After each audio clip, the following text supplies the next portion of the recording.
가기사는 증시 깍두기. 안녕하세요. 정신다 집한지원입니다. 네, 안녕하십니까. 깍두기 별산조입니다. 네, 오늘 정말 신기한 거는 난 다 반등한 줄 알았어요. 다 반등한 줄 알았는데 대만은 반등을 했거든요. 네. 좀 일본은 반등을 못 하고 있는 것 같아. 예, 일본은 뭐지? 신기하네. 뭐 이러고 있어요 지금. 네.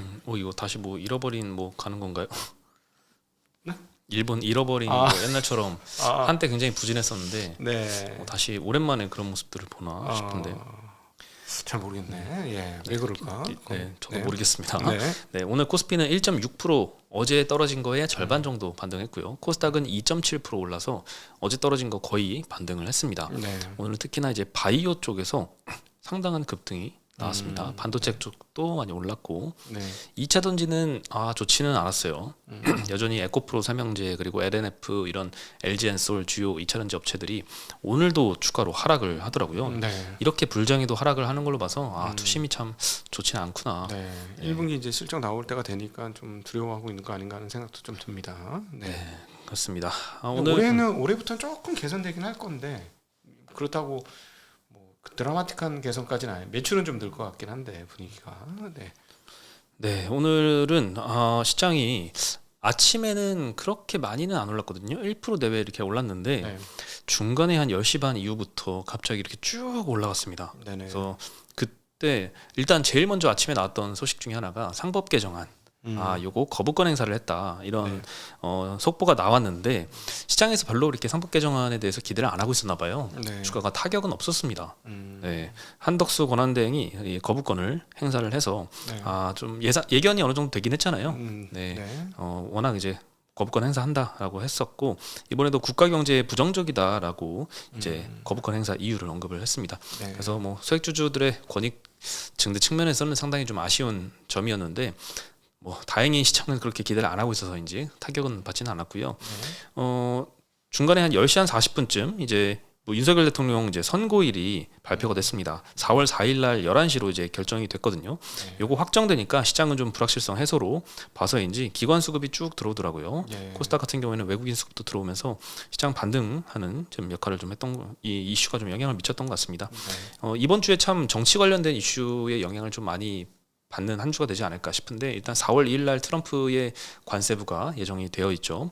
그리고 4월 4일 한국에서 이제 선고일 요 끝나면 이제 좀 정치 이슈에서 좀 자유로워질 수도 있지 않을까 이런 기대를 좀 해봅니다. 3일 4일이 슈퍼데이예요. 한국 입장에서는 미국의 어떤 그런 것들이 나오고 국내의 정치 이슈도 나오고 하니까 3일 4일이 굉장히 이벤트가 진짜 큰 이벤트들이 많은 날이 아닌가 싶습니다. 네, 개인적으로 조금 비중을 잘 봐야 될 것 같습니다. 오늘 업종은요, 덴티움이 속해 있는 의료정밀 섹터가 제일 강했습니다. 덴티움은 11%나 급등을 했는데 먼저 말씀드리면 행동주의 펀드 얼라인 파트너스라고 예전에 은행주 지분 쭉 다 취득을 했고 또 특히 제2비금지주는 많이 취득을 하면서 주주행동주의를 개시를 했었잖아요. 네네. 이번에는 덴티움에 뛰어들었습니다. 지분 매입 7.17% 했다라고 장내 매수를 해서 공시를 했습니다. 덴티움 지분 구조를 보면요, 대주주가 19%밖에 안 돼요. 국민연금이 한 8% 가까이 있고요. 이제 온라인이 7% 정도 있고 자사주가 22% 있습니다. 네. 대표적으로 대주주 지분이 굉장히 낮고 이 자사주가 22%로 상당히 많은데 자사주를 어떻게 활용할지에 대한 계획이 좀 알려진 게 없어서 자사주를 아마 소각을 요구하지 않을까 이런 생각이 좀 듭니다.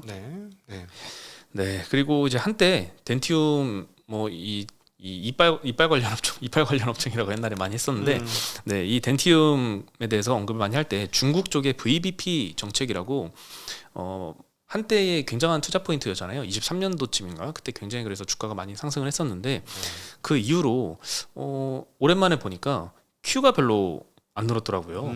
네, 그래서 중국 시장의 매출액을 보니까 이제 덴티움은 오히려 역성장을 했고요. 오스템 임플란트도 역성장을 했고요. 물론 이제 막 급감한 건 아닙니다. 당연히 이제 그냥 플랫 정도였고 반면에 경쟁사인 스트라우만 여기는 중국 매출이 52%나 급증을 했습니다. 24년도에 많이 올랐어요. 독일 회사죠.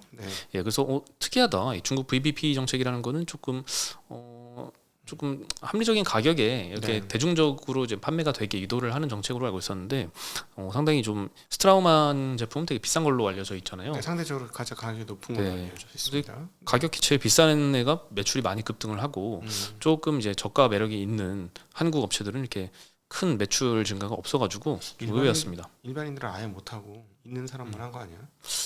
뭐 경기가 어렵고 하니까 이분들 입장에서는 그게 너무 비싼 거지. 의료보험해도 접근 불가하고 그런 거 아닐까? 모르네요. 네. 이쪽은 좀 깊이 있게 확인을 좀 해봐야 될 것 같은데 네. 어쨌든 오늘은 그 온라인 덕분에 11%나 급등을 했고 비슷하게 또 콜마홀딩스도 어제 미국의 행동주의 펀드 달튼이 이사선임만건을 제안했는데 요 이사선임만건이 어제 통과가 됐더라고요. 어제 8% 급등하고 오늘 또 추가로 한 4% 가까이 급등했습니다. 네네. 네, 이렇게 행동주의 펀드의 공격이라고 할까요? 이런 지분 취득이 요새 좀 많아지는 것 같아요. 네. 네, 그래서 의료하고 정밀업종이 1등 기록했고 2등이 제약업종이었습니다. 뭐 오리엔트 바이오는 상한가 갔는데 이거는 뭐 정치 테마주로 오늘 많이 올랐고요. 뭐 종근당 바이오가 17% 상승했는데 보톨리눔 톡신이 국내에서 허가받았다는 이슈가 오늘 나왔습니다. 그리고 삼성바이오로직스, 셀트리온, 환미약품 이런데 2에서 4%씩 상승을 했고요. 뭐 기타 바이오 업종 중에도 뭐 펩트론 이런데 15% 상승을 했고 뭐 올릭스, ABL 바이오, 뭐 삼천당 제약, 알테오젠 오늘은 좀 반등이 크게 있었습니다. 네. 그래서 코스닥 상승에 바이오가 많은 영향을 끼쳤고요. 어제 좀 제일 안 빠졌던 통신업종이 오늘은 하락률 1위를 기록을 했고 전기가스가 2위였습니다. 지역난방공사가 5% 가까이 하락했는데 배당락을 맞았어요. 네.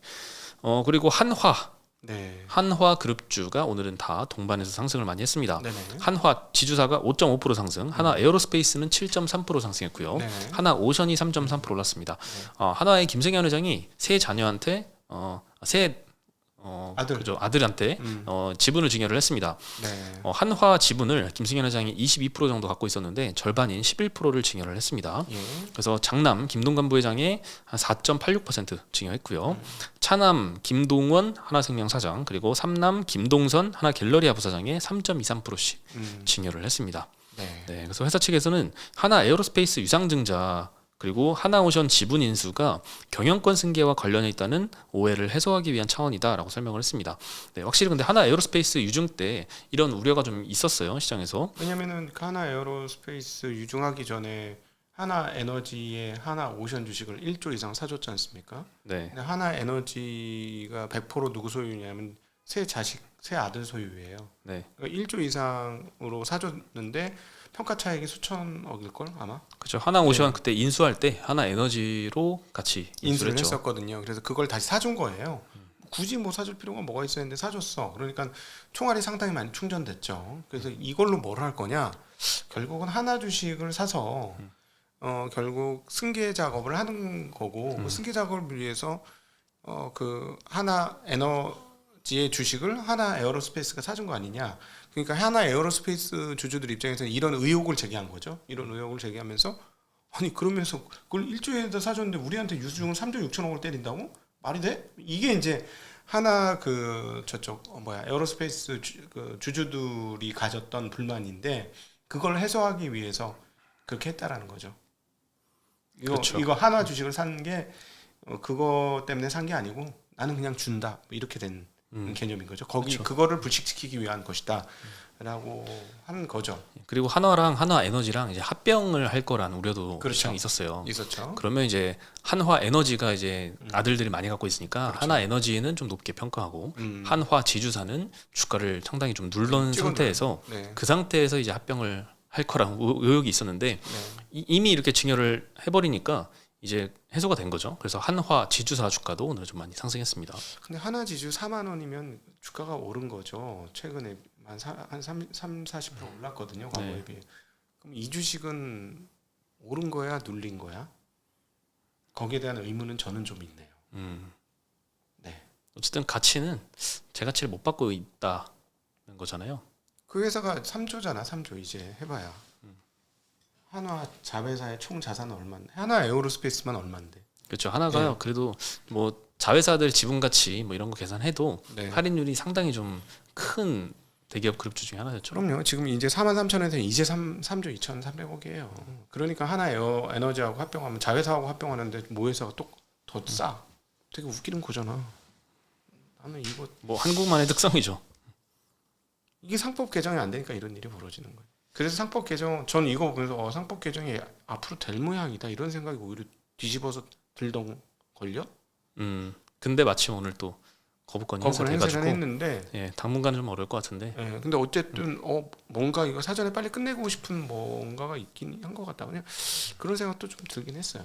그래서 이번에 상법 개정도 되고 배당 분리과세도 좀 하고 배당 분리과세 해주면서 지금 뭐 상속세 좀 깎아 줘 달라 뭐 이런 얘기 엄청 하는데 제가 보기엔 배당 분리과세를 하면 상속세에 대한 이슈는 조금 줄어들 수밖에 없는 거 아닌가 하는 생각은 좀 듭니다. 그래서 뭐 60% 이런 건 너무 많으니까 일부 좀 조정은 할 수 있겠지만 뭐 제가 보기에는 몇몇 분들이 주장하듯이 뭐 20% 언더 뭐 이런 얘기를 하면 저는 사실은 상속할 재산이 조단이 안 되시는 분들이 그런 얘기하면 조금 웃긴 것 같아. 최근에 재미난 얘기를 들었는데 상속이 없는 나라들 얘기를 들었거든요. 어떻게 될까요? 큰 대로변에 막 빌딩 쫙 있잖아. 여기서부터 여기까지 그 집안 거, 여기서부터 저기까지 저 집안 거 이렇게 된다는 거지. 네. 하여튼 저 생각은 그렇습니다. 물론 내가 몇십억에서 몇백억 상수세를 낼 분들은 당장 그 상수세 비중이 너무 높아서 되게 속상하고 그러시긴 하겠는데요. 조단위 이 재산을 가지고 있는 분들 입장에서는 한번 생각해 보실 필요가 좀 있을 것 같아요. 네. 그리고 오늘 2차 런지는 상당히 좀 부진했는데요. 한투에서는 2차 런지 길어지는 방전의 시간이라는 것을 냈습니다. 상당히 좀 길어지고 있는데요. 일단 배터리 셀업체 투자는 높은 위험 대비 기대 수익이 낮아서 여전히 투자 의견은 중립으로 제시를 했습니다. 주요 위험은 전기차의 수요가 둔화되는 거, 내연기관의 규제가 완화될 가능성, 저가 배터리가 확산되면서 수익성이 떨어지는 거, AMPC 이 보조금 축소될 가능성, 그다음에 관세 관련 불확실성.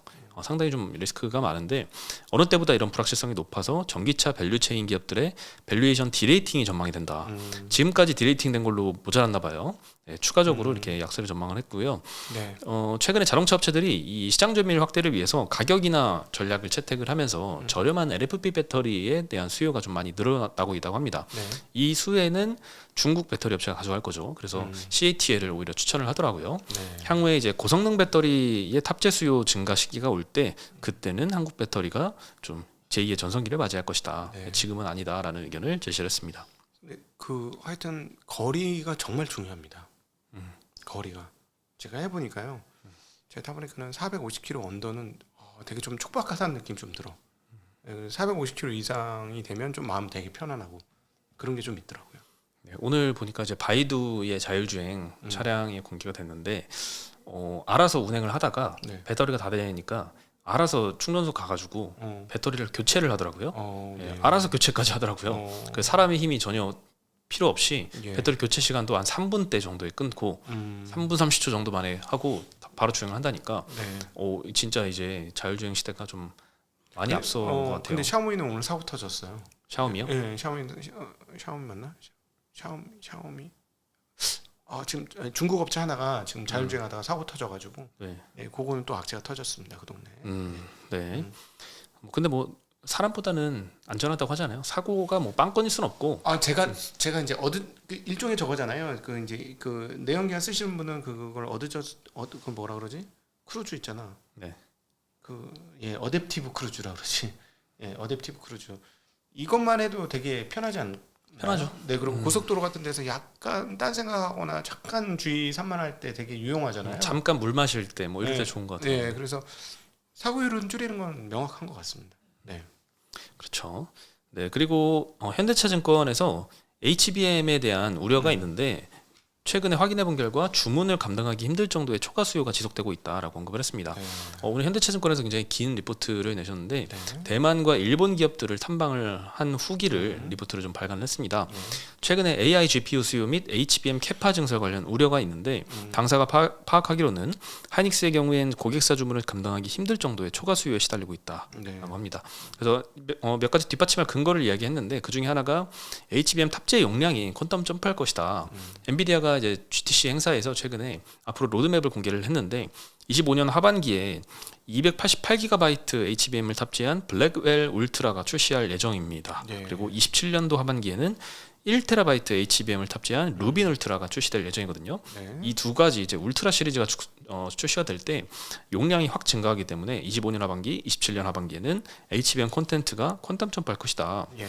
네, 여기에 뭐 3월 말 범용 메모리 가격도 반등 조짐을 보이고 있다라고 언급했습니다. 네, 그래서 뭐 HBM은 잘 나갈 거다라고 언급했는데 오늘 그 뭐 블랙웰 울트라가 조금 지연될 수도 있다 이런 보도도 좀 있더라고요. 항상 이 노이즈가 많은 분야인 것 같아요. 그리고 TSMC 코어스 물량 캐파로 추정을 해보건데 최근에 TSMC 쪽에 예약 물량이 막 더 오히려 늘어나고 있다고 합니다. 딥시크 나온 이후에 이 비싼 GPU에 대한 수요가 좀 줄지 않을까에 대한 시장의 우려가 좀 많았잖아요. 네. 근데 실제로 TSMC의 코어스 캐파 예약 물량을 보니까 연초 대비해서 3월까지 엔비디아는 10% 추가로 예약을 했고요. 브로드컴도 10% 추가로 예약했다라는 걸 확인을 했다라고 합니다. 네. 그러니까 오히려 비싼 GPU에 대한 수요는 더 늘어나고 있다. 네. 그리고 특히나 이제 최근에 또 다른 내용 보니까 중국의 H20 이 GPU 칩은 웃돈 주고라도 임대하려는 수요가 너무 많다고 해요. 없어서 못 파는 뭐 중국에서 이거 너무 전력 많이 쓰니까 쓰면 안 된다 뭐 이랬는데 그게 무슨 일종의 저거 같아. 그걸 뭐라 그러지? 속이는 거? 페이크였나 봐. 지금 이 H20 없어서 못 판다. 뭐 지금 이런 뉴스가 나오고 있어요. 네, 뭐 재고가 이미 뭐 3월에는 바닥난 상태다 이런 외신 보도도 좀 있고요. 네, 여전히 근데 엔비디아는 잘 나가고 있다라는 걸 알 수 있을 것 같습니다. 뭐 그래도 우려는 여전한 것 같아요. 네. 그리고 또 일본의 어드반테스트 이거 HBM에 떼놓을 수 없는 장비잖아요. 예, 이 어드반테스트에서 HBM 테스터 발주가 증가하면서 역사상 최대 분기 실적을 기록한 점, 이 점도 하나의 근거로 뽑았고요. 세컨티어 벤더들인 국내 테스터 업체들도 예상을 상회하는 물량을 발주하고 있는 것으로 파악을 했습니다. 네, 그리고 레거시 수요 회복에 대해서 시장에서 많이 기대를 하고 있는데 이거는 조금 어려울 것 같다라는 의견을 제시했습니다. AI 서버를 제외하고 스마트폰, PC, 일반 서버는 최근에 중국 보조금에 따른 기대감이 형성이 됐지만 단기적으로는 크게 기대하기 어렵다. 네. 라고 언급을 했습니다. 이거는 좀 하우스들마다 의견이 다른 것 같아요. 어제도 좀 긍정적으로 보는 쪽, 좀 보수적으로 보는 쪽 언급을 했었는데 오늘은 조금 현대차증권은 좀 보수적으로 보는 것 같습니다.